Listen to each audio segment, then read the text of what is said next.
Hello! Welcome to my channel, Biblia, ang sasagot. Samahan niyo ako at makinig ng mga lahat ng mga katanungan, ang Biblia ang sasagot. Babasahin po ni kapatid na Brother Ellis Serrano at Daniel Rason dito sa Biblia ang sasagot. Tara, pakinggan po natin, brothers and sisters. Kasi, oo nga naman, alipin ka. Bakit mo palalayasin? Wala naman sa inyo. Palalayasin mo, di pakinabang mo yun. Ganon. Nangyari yun. Pero yung dumating yung panahon na kailangan na nilang palabasin ang mga Israelita, palayain, nakipaglaban si Moses kay Paraon, doon na nagtalo ang Ehipto. Hindi kataka-taka, hindi nilalagay ng istorya nila. Kasi kahihiyan yun ng national pride. Kaya wala po yan sa historia ng Egypt na sila ay nagdaig ng mga kaaway nila. Mas dumabi ang alipin nila, mas naging makapangyarihan sa kanila kasi tinulungan ng Diyos si Moises at ang mga Israelita para sila ay makalaya. Wala pong kulang dyan sa buong kasaysayan ng Ehipto. Pero may natuklasan kapirasong papel na sinasabi ng nangyari sa Ehipto ganon. Nagkaroon ng national disaster, nagkaroon ng mga sakit, ang kanilang ilog ay parang dugo. Nakasulat po yan lahat sa Biblia. Babasahin po natin. Kailan dugo ang ilog ng Nile sa Egypto. Pakinggan nyo sa isang talata ng Biblia. 7:20. Ganito po. Exodo. At ginawa niyo ni Moises at ni Aaron, gaya ng inuutos ng Panginoon. At ang kanyang tinaas ang kanyang tungkod at pinalo ang tubig na nasa ilog sa paningin ni Paraon at sa paningin ng kanyang mga lingkod. Ang lahat ng tubig na nasa ilog ay naging dugo. Yan, nasa Biblia yan. Yan ay totoong nangyari, katunayan yan. Ang nagpapatunay yon ay si Papyrus. Hindi ang kasaysayan ng Ehipto. Hindi kasi nila i-record yan. Kasiraan nila yan. Ganyan ang mga istoryan. Kapag makakastila sa kanilang national pride, hindi nila i-record. Talagang, huwag kayong magalit mga kapatid ng mga Pilipino, no? Meron ako nasa barayan sa istoryan kung tawagin ay Blooming Treat. Tema na Blooming Treat.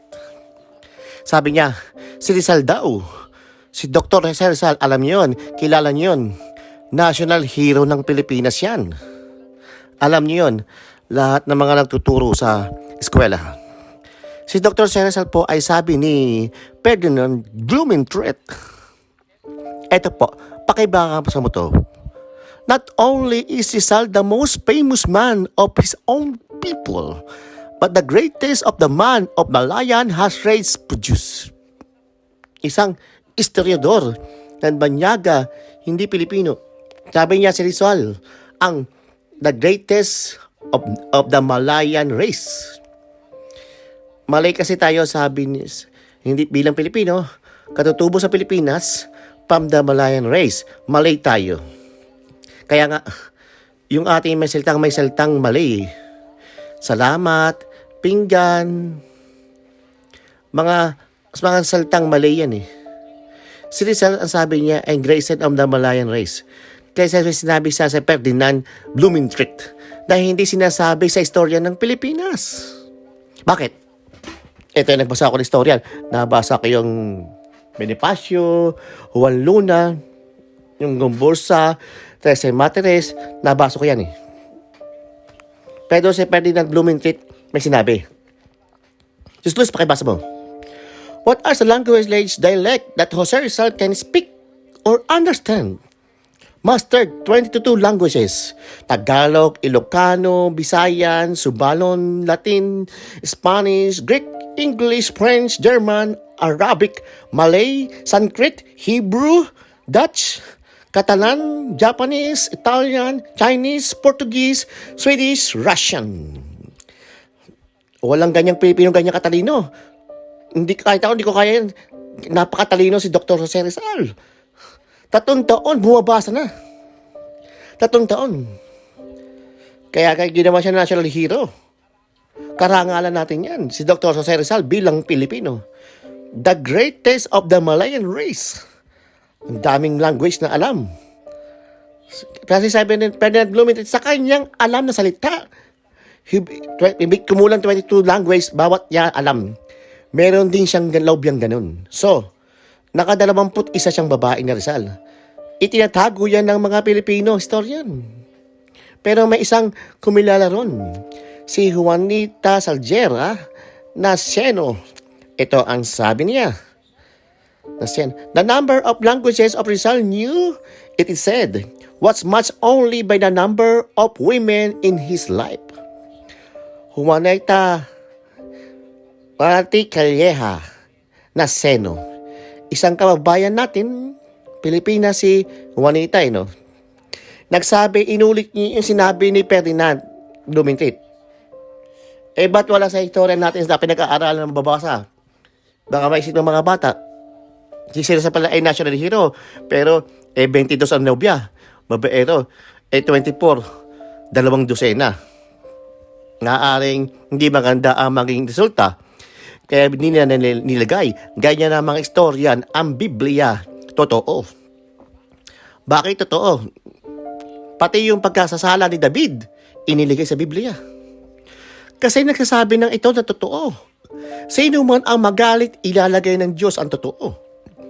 Sinabi niya ang pagkakasalanan ng nagawa ni Pedro Apostol na nagawa si Pedro doon. Para pagbawalan tayo, huwag tayong paparis kay Pedro. Sinabi niya na nakapakalunya si David. Bakit?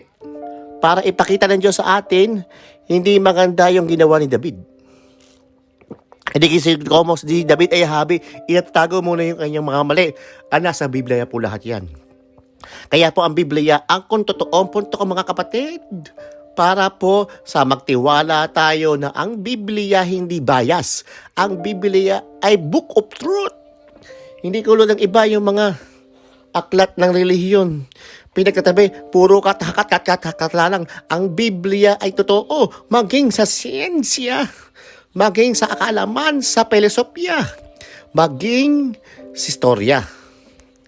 Kung gaano ka-eksakto ang Biblia, talagyan po natin ng detalya ang mga salita ng Diyos para patunayan ko sa inyo, meron talagang Diyos. Hindi tayo makakaiwas. Pag sinabi mong walang Diyos, bakit mo ng tao na 4,000 taon na mayroon palang mga bituin na sumasabog? Bakit nalaman ng tao 4,000 taon na nakakalipas na ang pagtutuli ay kailangan magkawalong araw na ay alam yon? Kasi ang pagsasalita sa Biblia ng Diyos, bago pa mamaktuklasan ang siyensya, nasa Biblia na. Ang Diyos ang may-ari ng salitang nasa Biblia na kanyang sinabi. Napapatunayan ng may Diyos. At kung hindi natin matutulang may Diyos, meron po tayong pagsusulitan mga kapatid. Dapat tayong sumunod sa Kanya. Ang sinasabi niya ay magaganap sa atin ay susunod. At kahit pag hindi tayo susunod, ang sinabi niya rin ay magaganap sa atin. Kaya inaanyaya ko sa inyo na magpakadubhasa tayo sa mga sinasabi ng Diyos sa Biblia.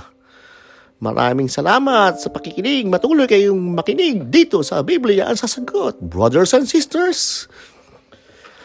At dito, mapapakinggan nyo ang mga kwentong biblikal dito sa Biblia ang sasagot.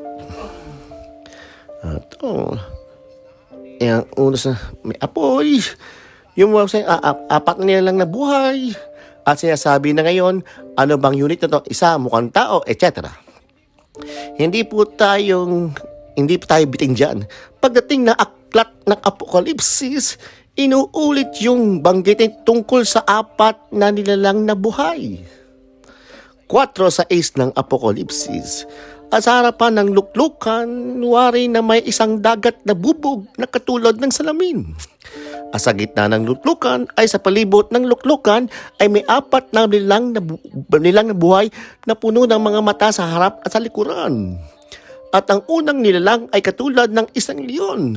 At isang kalawa naman ay katulad ng isang guyang baka. At ikatlong nilalang ay may mukhang katulad ng isang tao. Ang ika-4 na nilalang ay katulad ng isang agila na may lumilipad. At ang 4 na nilalang na buhay na may 6 ang pakpak, bawat isa sa kanila ay puno ng mga mata sa palibot at buog. At sila'y walang pahinga araw at gabi. Nagsasabi, "Banal, banal ang Panginoon Diyos, ang makapangyarihan sa lahat, na nabubuhay at siyang darating." Nakita po ni Juan ang setup sa langit sa may trono ng Diyos. Kasi nakapanhit siya sa langit sa Espiritu. Iyon po mga kabatid, dito po niyo malalaman ang mga kasagutan, kwentong bibigal dito sa Biblia ang sasagot. Samahan niyo ako at pakinggan ang mga katanungan ng ating mga kapatid at sasagutin naman ng babasahin ni Brother Eli Seriano dito sa Biblia ang sasagot. Sus naman na siya, bagamat nasa anyong Diyos, ay hindi niya inaring isang bagay na nararapat panangnan ang pagkapantay niya sa Diyos. Yan po ang regular ng sabi ng Tagalog na tinatawag pong ang dating Biblia. Yan. Na siya ang wika, si Kristo. Bagamat nasaan yung Diyos, hindi niya inaring isang bagay na nararapat at panangnan ang pagkapantay niya sa Diyos. Kung di bagkus, hinubad niya ito at nag-anyong alipin na nakitulad sa mga tao. Tao ba? Nakitulad niya Hinubad niya, pagkapantay niya sa Diyos, nag-anyo siyang alipin, nakitulad sa mga tao. Paano siya makikitulad sa tao? In what way, sa anong paraan siya makikitulad sa tao? Una 14 ng Juan, pakinggan nyo ang nakasulat, at nagkatawang tao ang berbo. Para makatulad siya sa tao, nagkakatawang tao siya. Hindi naman po siyang nagkatawang kalabaw. Hindi siya nagkatawang anghel. Hindi siya nagkatawang hayop. Nagkatawang tao siya. Nagkatawang tao, tao ba yun? Ikaw ba nagkatawang tao? Tao ka ba, kapatid? Masa implikasyon yun. Pagkasakoy ka nagkatawang tao, tao ka naman talaga. Natanong mo ba, aswang ka? Nagkatawang tao ka? Pagka sinabi mo nagkatawang tao, hindi ka talaga tao. Yan po ay nasa Biblia. Ngayon, yan po ay niyalabo ng mga nagtitiwala sa Kristo ay tao raw. Doon sa nagbasa ko sa Biblia, nasaan yung Diyos? Ngayon, ayaw po yun. Ayaw po nila yun. Nasaan yung Diyos? Ang talagang lang naman Hindi naman yan tunay na Diyos. Di magbasa tayo ng ibang salin. Yung salin na pinagkasunduan ng Protestante at Katoliko. Yung magandang balita Biblia. Ito ang salin, hindi na Protestante, hindi na Katoliko, kung hindi nag-isang presa sila. They join him in translating things taking the Bible. Di magandang Biblia. Basahin po natin ang 2:5. Magpakababa kayo tulad ni Kristo Jesus. Yan. Makikita niyo po sa screen, no? That is the right tool and copy of the production of what really is good and common. Magpakababa kayo sa tulad ko ni Kristo Jesus. Bakit? Kahit siya ay Diyos, hindi siya pumilit na manatiling kapantay ng Diyos. Sino po ba siya? Kahit siya ay Diyos, hindi siya nagpumilit na manatiling kapantay ng Diyos. Let's check other translation. Let's just try to see the Cebuano Bible ng Pilipos 2:5. Boto ninyo kini nga huna nga dice Jesus, Kristo Jesus na nagalungsad sa kanaiya sa Dios, wala mag-isip na iyang magkasama sa Dios. Ignon sa butang mga pagagawon. Kundili naghukas siya na iyang kauliyon ng masiubdob sa dagway sa usa ulipon nang hinimo sama sa mga tabo. Tao ba? Hindi po tao At Israel is English. Tingnan natin sa maraming saling English. Wala naman dapat pagkatalo. Kung susundan tayo sa Biblia, ang dami-dami namang Biblia pwede mong saliksikin. Mula sa Hebrew, sa Greek, sa Latin, sa English. Doon na tayo sa English. Pakinggan nyo. Philippians 2 says, who exists the nature of God, did not consider being equal to God, something to be held on to. See? Doon sa ALT Bible, who existed in the nature of God. Is it God or not? Did existed is the nature of God. But pa tayo sa ibang version. Who existed in the form of God, counted not being on equality with God, thing to be grasped. See? Existing in the form of God. Another. To whom though himself from the form of God, it that seemed that to take one like will be like. Yan, pastors and sisters, Biblia ang sasagot. Kasama po natin si kapatid na Brother Eli Soriano at Daniel Son sa kanyang mga propeta at apostol at ng mga ebangelista. Siya rin na nag-uustos ang sulat ito. Ang napakasamang magagawa natin, bigyan natin ang sariling pagkahulugan ang salita ng Diyos. Meron po salita ng Biblia, kapatid, na hindi madaling maintindihan ng tao. Pero, dapat nating tingnan ang sitwasyon. Ano ba yun? Ano ba yung sinasabi? Pangitain ba o reality? Ang mga propeta po ay pinagpapakitaan ng Diyos ang gagaya ni Ezekiel sa pangitain. Basahin natin sa Bilang Kapitulo 12. Ganito po ang ating mababasa. At ang kanyang sinabi, dinggin ninyo ang aking mga salita. Kung mayroon sa gitna ninyo na isang propeta, akong Panginoon ay pakikilala sa kanya sa pangitain. Nakakausapin ko siya sa pamanaginip. Alam niyo po kapatid, ang pangitain. Hindi natin involved sa pangitain yung mga bagay na material o physical. Yung nakita na Ezekiel, pangitain po yun. Paraan po yun ng Diyos para magpahiwatig sa propeta ng isang bagay. At dito po sa pinabasa niyong 1:4 gamitin nyo, ito ay pangitain nakita Ezekiel na ang tinutukoy po rito 4 na nilalang na buhay. At kung anong sitwasyon nila ang naroon. Parang isang nanginti sa palibot, sa gitna nyo ay may parang may talang nagbabaga mula sa gitna ng apoy. Yon. Yan po ang pagsasalarawan doon sa 4 na nilalang na buhay. Na yung 4 na nilalang na buhay sa langit, ang tungkulin pala nyo ng buhay po ay magsalita lang ng sinasabi niyang araw at gabi at nagsasabi. Basahin ng ating 4:8 sis Luz. Ang 4 na nilalang na buhay na may 6 na pakpak bawat sa kanila ay mga puno ng mata sa palibot at sa loob at sila ay walang pahinga araw at gabi na nagsasabi, banal, banal, banal ang Panginoon mong Diyos, ang makapangyarihan sa lahat, na buhay at mabubuhay at siyang darating. 9. At ang mga panganilalang na buhay ay nagpupuri at nagpaparangal at nagpapasalamat sa nakaupo sa lukluklukan doon sa nabubuhay magpakailan-kailanman.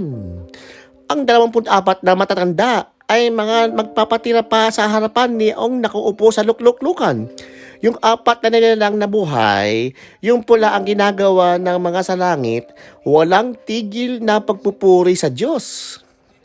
Na sinasabi nila, banal, banal, banal. Ang Panginoon mo Diyos ang makapangyarihan sa lahat na buhay at nabubuhay at siyang darating. Nagpupuri sila araw at gabi. Nagpapasalamat sila sa Diyos. Walang sinagawa. Alam nyo, ay isang senaryo sa langit na nakita ni Juan. Na sa langit, meron pong forever nagsasalita ng kapurihan ng Diyos. At ito ay napakagandang aral po sa Biblia. Bakit kailangan yung 4 na nilalang na buhay? Ay walang katigil-tigil na ulit-ulit lang pupupuli. Walang katigil-tigil na walang magpakailanman.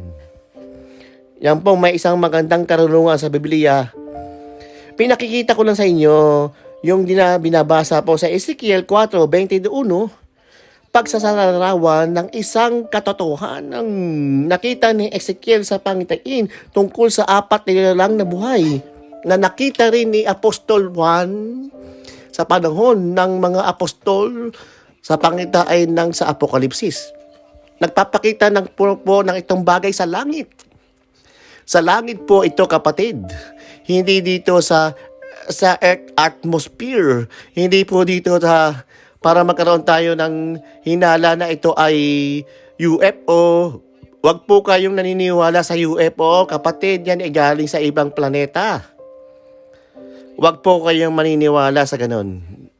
Alam nyo, galing sa ibang planeta, pagpasok ng mundo, natutunaw na eh. Katulad yun ng mga meteors, yung meteorite. Pagpasok sa atmosphere ng mundo, billion of treasure and friction. Halos matunaw-tunaw na yung mga pictures eh. Ay, ano bang galing sa planeta ang papasok sa ating mundo na makakapasok na walang damage? Pagkatapos maglipad-lipad-lipad, nakikipag ng mga tao. Kaya nga sa mga pictures ng mga ng UFO, wala ka na nakitang picture na detalye. May detalye. Magpaliwanag lang. Walang detalyado kang makita sa mga sinasabi nilang thousand of sighting of UFO. Mga tinatawag na unidentified flying object. Is it true? Is unidentified being? Hindi nila ma-identify. Kaya nga hindi ka masabi kung metal o plastic kung ano eh. Bakit? Hindi nga po natin na-identify hanggang ngayon. Nangyayari na po sa atin ay nagkakaroon ng mga kinuha, mga kalkulasyon, walang basis scientifically and biblically. Para sa akin po, ang pinakapangunahin ng Biblia. Kung mababasa sa Biblia, okay po sa akin yun.